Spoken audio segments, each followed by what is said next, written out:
Merci à nos partenaires, Crowd Bar and Flair et Au Fin Palais, prêt à servir. Bonsoir. Cette semaine à Buvons Local, on parle boissons sans alcool. On reçoit entre autres Patrick Cool, propriétaire et fondateur de la microbrasserie Distillerie Champ Libre située à Ville-Mercier. Il nous a apporté ce soir un petit gin sans alcool. Et notre mixologue Pierre a bien hâte de vous faire découvrir ce qu'on est capable de faire avec ça. À bientôt!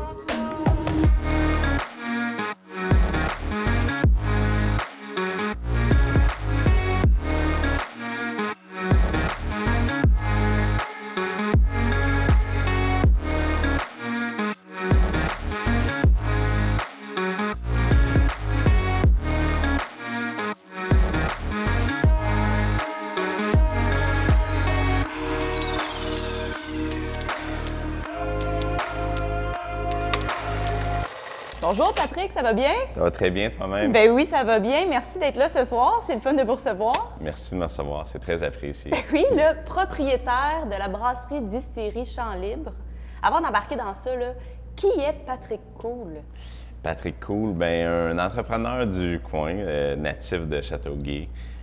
J'ai œuvré toujours dans le milieu. J'ai souvent été impliqué dans différentes, comme le club de course Les Riverains, dans des trucs comme ça. Puis là, à un moment donné, j'ai parti à une agence de représentation dans le milieu brassicole.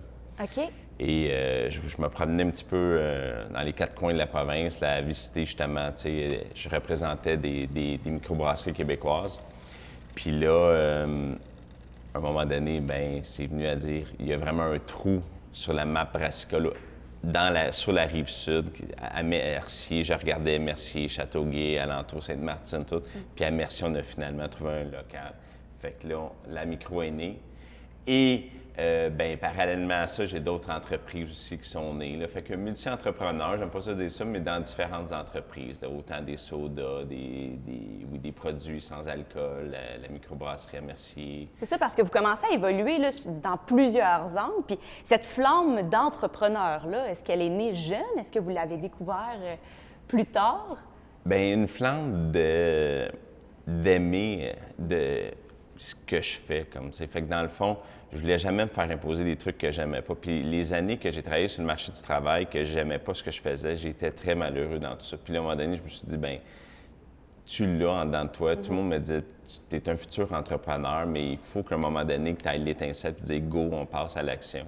Puis là, à un moment donné, c'est là que j'ai passé à l'action. Puis oui, maintenant, je me lève le matin, puis il n'y a pas un jour que j'aime pas ce que je fais. Là. J'aime mon rôle d'entrepreneur, j'aime apporter, j'aime regarder des conférences, j'assiste beaucoup à des conférences, des trucs. Quand je peux aider des jeunes que moi, je me suis fait aider, ça me fait tellement plaisir de les aider du mieux que je peux, évidemment. Oui, parce que j'imagine que le petit stress, la petite fébrilité de se dire, OK, aujourd'hui, on se part en entreprise. Quand est-ce qu'est arrivé ce déclic-là de se dire, OK, là, Mercier, Châteauguay, Sainte-Martine, comme vous dites, là, il manque, si on veut, une microbrasserie, on va la partir.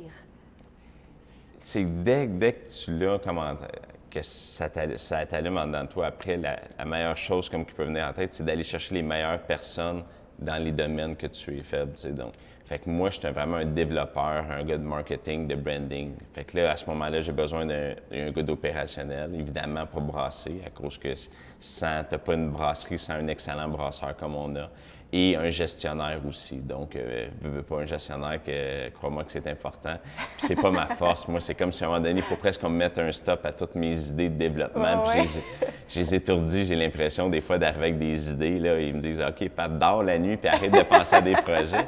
Mais ça roule autant, ça roule tout le temps, la machine est là. tout le temps. Mais c'est le fun en même temps. Oui. Tu sais. Puis après, ça veut pas dire que tu as 10 idées sur les 10 idées que tu vas les concrétiser, les 10. Tu vas peut-être en avoir une sur 10, mais ça peut être elle qui va faire décoller le tout. Là, tu sais. OK. Puis Champ Libre, pourquoi Champ Libre? Le nom, l'idée est venue de où? On faisait beaucoup référence aussi au côté très agricole, pas de Mercier, puis de la région, puis la bonne terre, tout le Suroît en tant que tel. Et on était 3 entrepreneurs qui avaient une grande liberté, qu'on voulait aller de création. On ne voulait pas se faire dicter un petit peu le marché. On voulait y arriver, nous autres, puis dire, bien, ça va être nous qui va vous proposer des projets, puis vous embarquez pas, mais ça ne sera pas toujours sur les sentiers battus là, que vous connaissez comme des bières traditionnelles. Fait qu'on va avec des choses complètement nouvelles, mais c'est pour ça qu'on se disait, on est libre de créer ce qu'on veut, puis ça va être à vous d'embarquer ou pas, puis les gens, crois-moi, qui ont embarqué, là, c'était le fun, tu sais. Ah, mais c'est super, c'était de montrer l'indépendance, puis de se dire, ici, nous, on va aller créer des produits, vous embarquez pas, puis finalement, on se rend compte que les gens ont embarqué. Tout à fait, tu sais, puis autant la liberté du branding, des séries voyages, des collaborations, tous des trucs. On a une super belle collaboration aussi avec Kanawaki, tu sais, que les gens pensaient que c'était un genre de compétiteur. Pas du tout, c'est comme un genre de frères. On est deux frères, là, tu sais, on travaille ensemble, puis, tu sais, bien des choses, puis on se laisse pas comme embarquer par de l'opinion publique. Puis c'est sûr, crois-moi, qu'avec les médias sociaux, si tu te mets à aller partout sur des blogs, des trucs, il faut vraiment que tu gardes ton focus. Puis on continue à se garder une liberté de création, puis c'est le fun. Ah, super! Puis ça fait combien d'années que ça existe, Champ Libre? On a 3 ans complètes. C'est sûr qu'on a évolué. Là, les gens, au début, on avait de la bouteille. Là, après, on a passé à la canette. Le côté distillerie, on a eu un premier gin. Là, on veut vraiment développer le côté distillerie. Mais en premier lieu, il fallait comme qu'on développe nos bières puis avoir notre identité à cause que l'âme, c'est le côté brassicole. Mais là, on travaille fort pour le volet de la distillerie aussi dans la prochaine année. Puis là, en ce moment, en 3 ans, vous êtes rendu à combien de produits en tout et partout? Là? Combien de produits? Une quinzaine de produits environ. OK. Mais il y en a qui sont plus saisonniers aussi. Puis dans les spiritueux, on a trois produits. Mais encore une fois, ils sont pas tout le temps en permanence dans le line-up, si on veut. Là. Fait que OK, c'est ça. Il y a des saisons où c'est plus en demande que d'autres. On a une bière, une surette aux fruits comme qui est très été, rafraîchissante. Fait que l'hiver, on la fait pas l'hiver, on en met un autre à la place. J'y ai goûté d'ailleurs. C'est quelque chose, cette bière-là. Moi, je n'étais même pas convaincu au début quand mon brasseur, justement, quand on parlait tantôt de liberté de création, quand lui est arrivé, puis il nous a proposé ça. Puis là, moi, qui est un gars de grosse bière, tu sais, qui arrive, puis là, je me suis dit, hey, c'est pas mauvais ta petite bière surette, puis tout. Ça va aller rejoindre du monde. Vraiment, puis écoute, c'était un succès, là, tu sais. Puis on a eu, c'est sûr, des visibilités qu'on s'attendait pas de la première bière qui se ramasse sur le plateau, tout le monde en parle en disant, tu sais, avec le Bleu Jean Bleu, on se ramasse, tu sais, veut pas, on fait leur bière, puis sur le plateau. On a eu des visibilités incroyables, tu sais, justement, peut-être que, je pense que les gens ont adopté notre authenticité, puis ont voulu se coller à nous, comme Boréal, on a une bière avec Boréal aussi, tu sais, fait qu'on c'est plein de partenaires que vous vous êtes tenus par les coudes, puis de dire on y va ensemble. Bien, c'est une camaraderie comme ensemble, c'est le fun, tu sais, puis on est là tout à s'entraider. Fait que oui, c'est un gros 3 ans, mais là, on est en train, l'âme est là, on est en train, on sait où ce qu'on est, là, tu sais, puis on veut développer alentour de tout ça, tu sais. Puis là, maintenant, le sans-alcool. J'ai entendu dire que c'est le premier gin sans alcool, la région au Québec. Je veux en entendre là-dessus. Oui, dans le fond, je suis partenaire aussi dans une brasserie qui est la brasserie Amiral avec la Ginelle. Oui.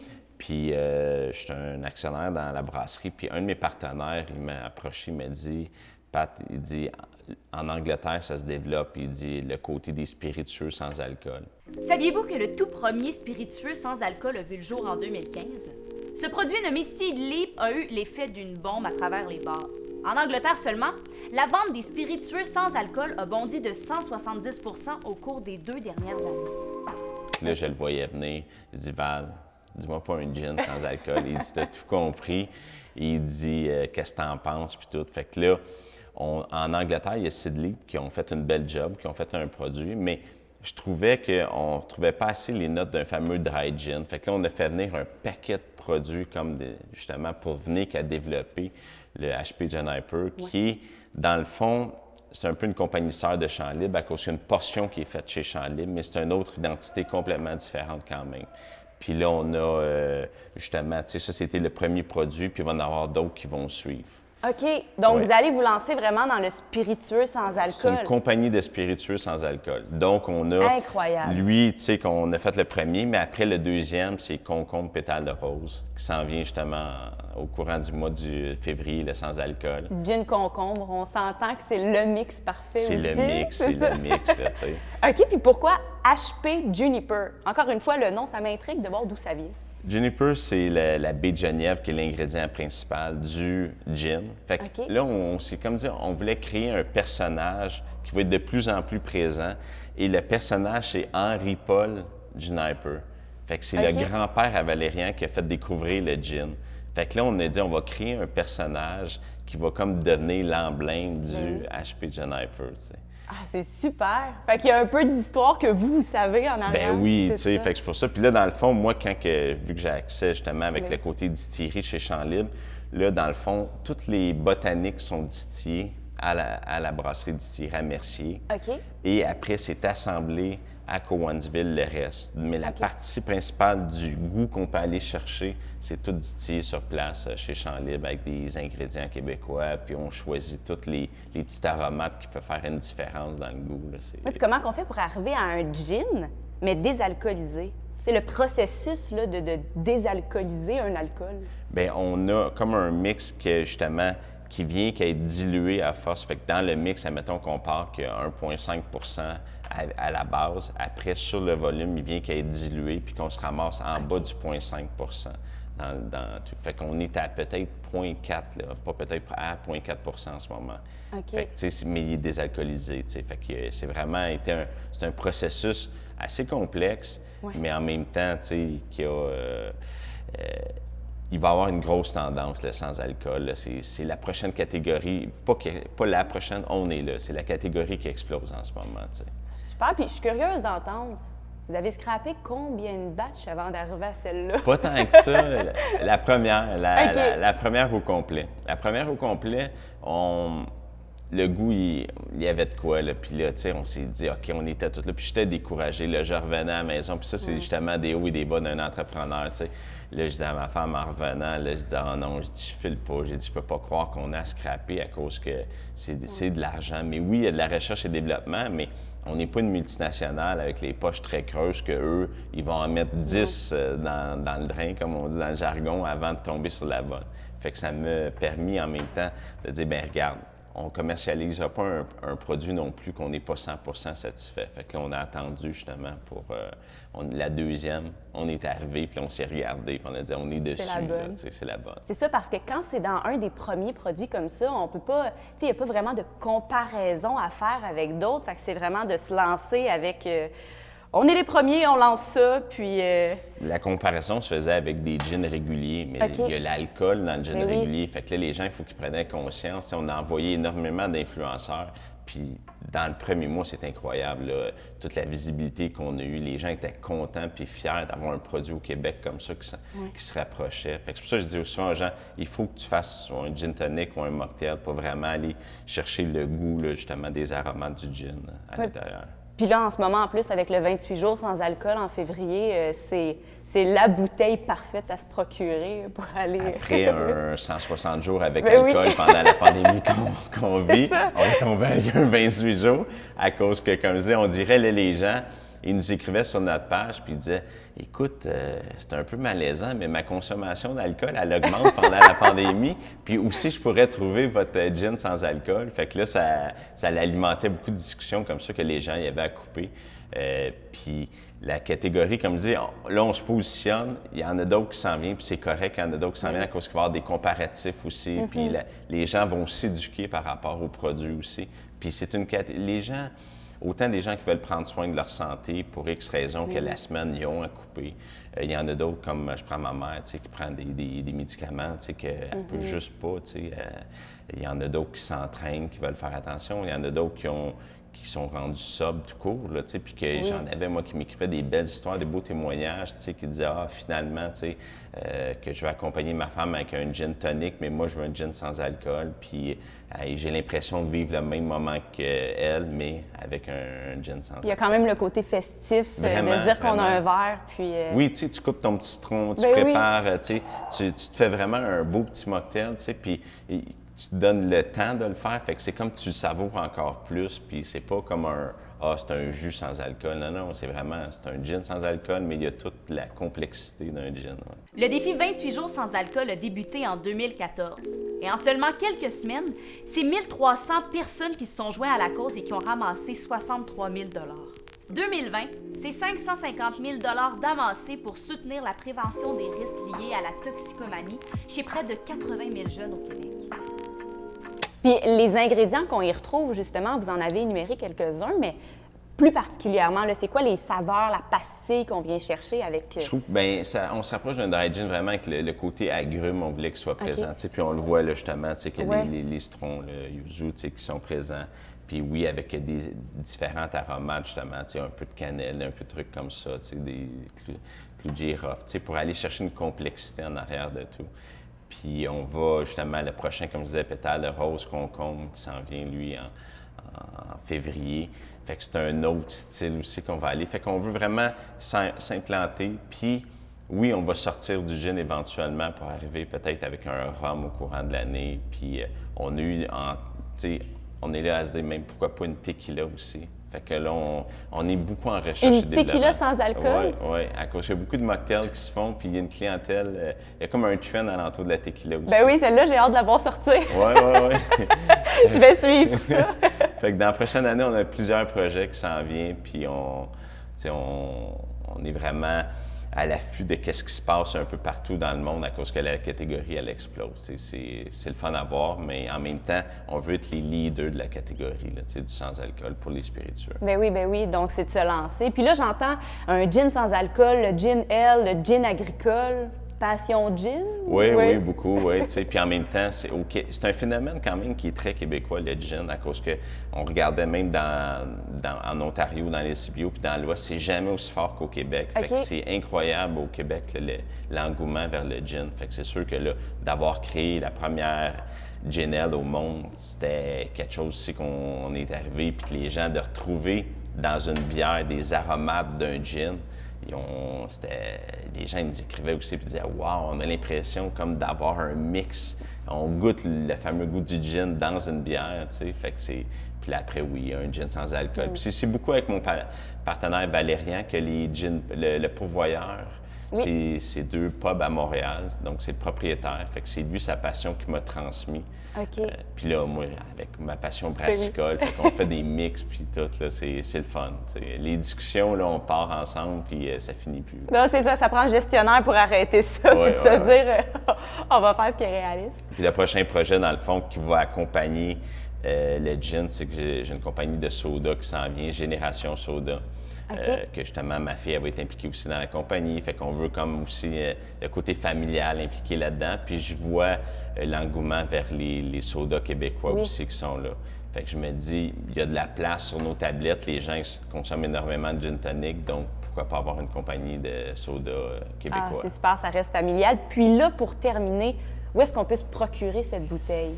On est déjà rendu à 600 points de vente au Québec. Fait 600 points de vente?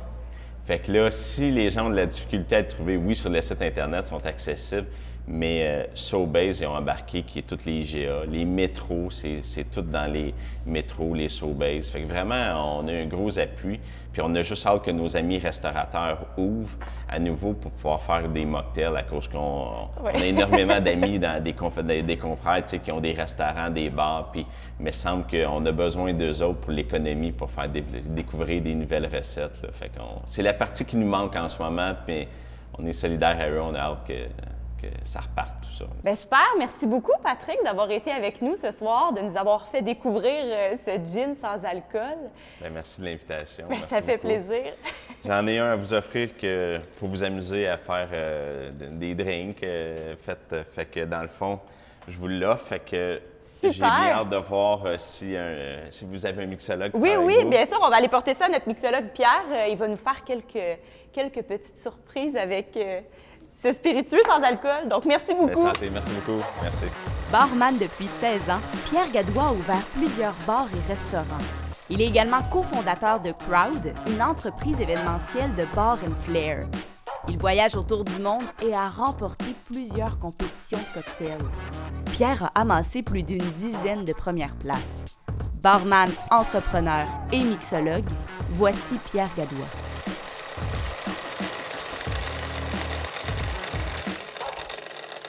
Alors, pendant le mois de décembre, on a abusé. Pendant le mois de janvier, on a abusé. Au mois de février, on prend ça relax, on donne une petite chance à notre foie et on boit des mocktails. Alors aujourd'hui, j'ai la chance de recevoir un produit, le HP Juniper, qui est un gin sans alcool. Et là, j'entends du monde à la maison me dire du gin sans alcool, ça doit être horrible, mais pas du tout. C'est vraiment un beau produit. C'est une belle façon de consommer des gin tonic sans avoir tous les problèmes de mal de tête le lendemain, de textos qu'on va avoir envoyés, qu'on n'est pas trop sûr qu'on aurait dû les envoyer, ou même d'alcool au volant. On va se faire un petit cocktail bien simple aujourd'hui. On va s'en faire un petit peu plus compliqué. On va apprendre les bases de la mixologie. C'est parti. Alors, tout d'abord, ça va nous prendre un verre de type Old Fashion qu'on va remplir de glace.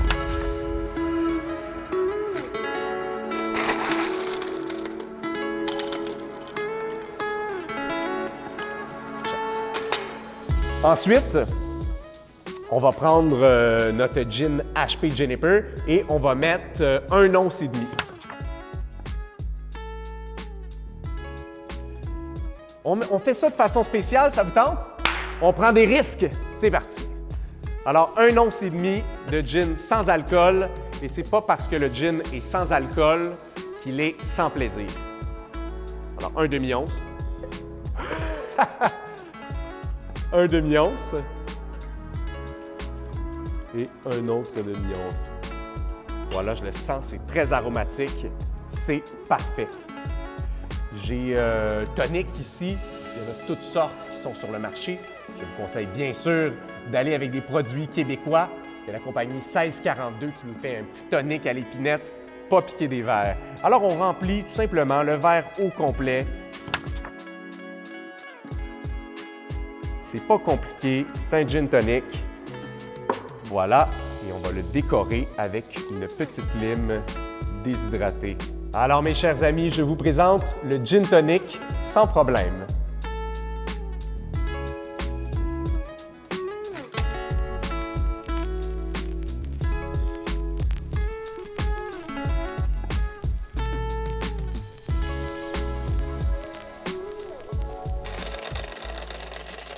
Alors, le premier cocktail était super simple. Le deuxième est un brin plus compliqué, mais j'ai une solution pour vous pour qu'il devienne ultra simple.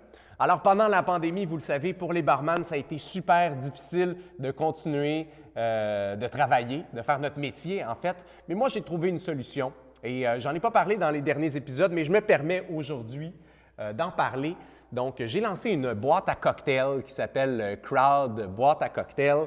Celle-ci, c'est la Gin Gin. Dans toutes nos boîtes, on va retrouver 2 recettes cocktails et c'est possible de faire 8 cocktails de chacune des recettes. Et la recette qu'on va faire aujourd'hui, les ingrédients sont dans cette boîte-là. Donc, si jamais vous avez envie de refaire la même recette, on va mettre le lien du site Internet juste ici en dessous. Laissez-vous aller, ça va être super simple. Alors, première étape, on va prendre un verre de type highball et on va le remplir de glace.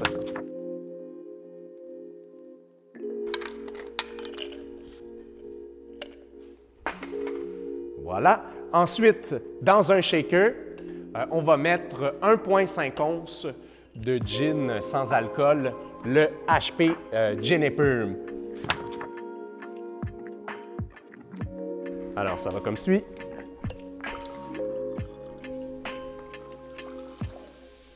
Voilà. Avec style en plus, hein, vous avez vu, les petits trucs que je fais comme ça, on appelle ça du flair bartending. La définition, c'est service avec style.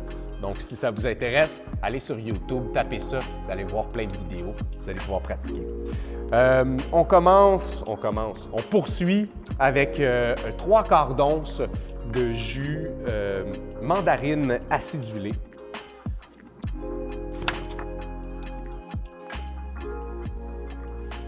Voilà. Mandarine acidulée, c'est très simple. C'est un mélange de jus de lime et de jus de mandarine. On voulait imiter un agrume qui nous vient du sud-est de l'Asie, qui s'appelle le calamansi ou le calamandin. C'est une petite orange lime, en fait. Ça ressemble à une lime, c'est vert à l'extérieur et orange à l'intérieur. Ça va être très parfumé, très floral comme agrume et très acidulé. C'est un croisement entre la mandarine et la lime. Donc, comme c'est plus facile au Québec, on a mélangé de la lime et de la mandarine. Sirop de miel et cardamome. On dit bien cardamome et non cardamone. Just saying. Alors, 3/4 d'once de sirop. Voilà.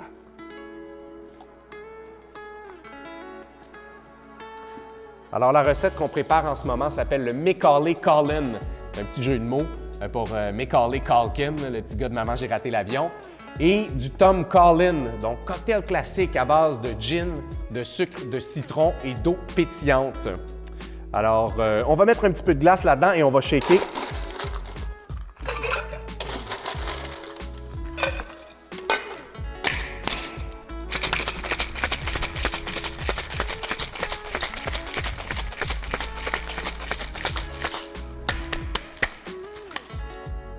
On peut goûter à notre mélange.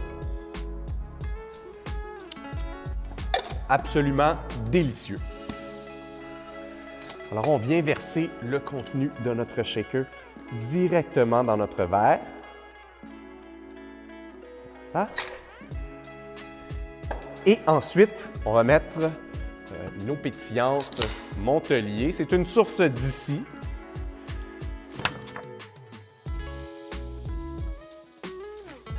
Voilà. Alors, à l'aide d'une cuillère, on peut venir mélanger notre cocktail. Et comme on déguste tout d'abord avec les yeux, on va se mettre une petite décoration. Alors, citron déshydraté et lime déshydraté. Voilà. Si vous voulez faire des petites limes et des petits citrons comme ça à la maison, c'est super simple. Vous achetez une machine à déshydrater, vous pouvez même utiliser votre four 158 degrés durant 16 heures et demie. OK? Alors, mes chers amis, je vous présente le Macaulay Culkin. Santé!